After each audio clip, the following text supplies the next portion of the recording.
Bonjour à vous, chers parents, chers enseignants. Je suis Constance. Je fais partie des experts Abracadagrand.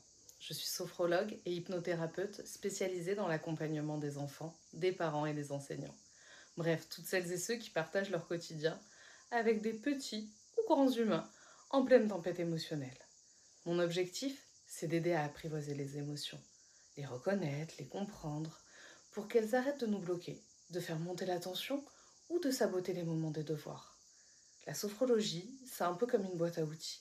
J'aide les enfants à reconnaître ce qui se passe en eux, à mettre des mots sur leurs ressentis et à découvrir qu'ils peuvent eux-mêmes agir sur ce qu'ils vivent. Et j'aide aussi les adultes qui les entourent à trouver des outils concrets pour accompagner cela sans s'épuiser, sans culpabiliser et surtout sans s'oublier.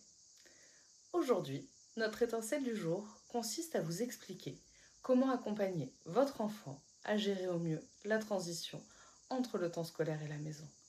À première vue, on pourrait croire que tout va bien. La journée d'école est terminée, les enfants rentrent à la maison, et pourtant, c'est souvent à ce moment-là que les tensions explosent.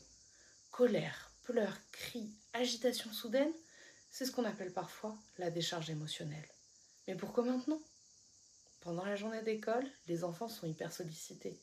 Il faut se concentrer, écouter, retenir, gérer les émotions, et tout cela en se contrôlant. On doit rester assis, attendre son tour, ne pas parler trop fort.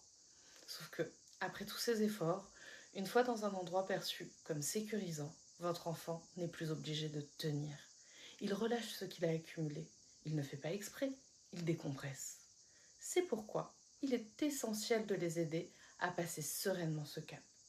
Imaginez que votre enfant soit comme un train lancé à pleine vitesse. Si on le stoppe net, il y a de la casse.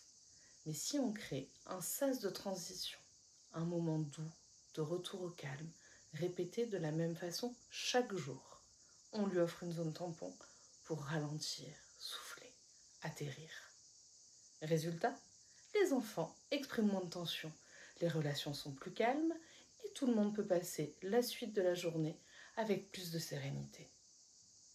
Ma petite phrase magique que je partage avec vous, parents et enseignants. Toutes vos émotions sont là pour vous donner une information. Pour vous aider, voici un outil abracadagrand conçu pour vous qui vous permettra de mettre en place ce rituel de transition, la cascade magique.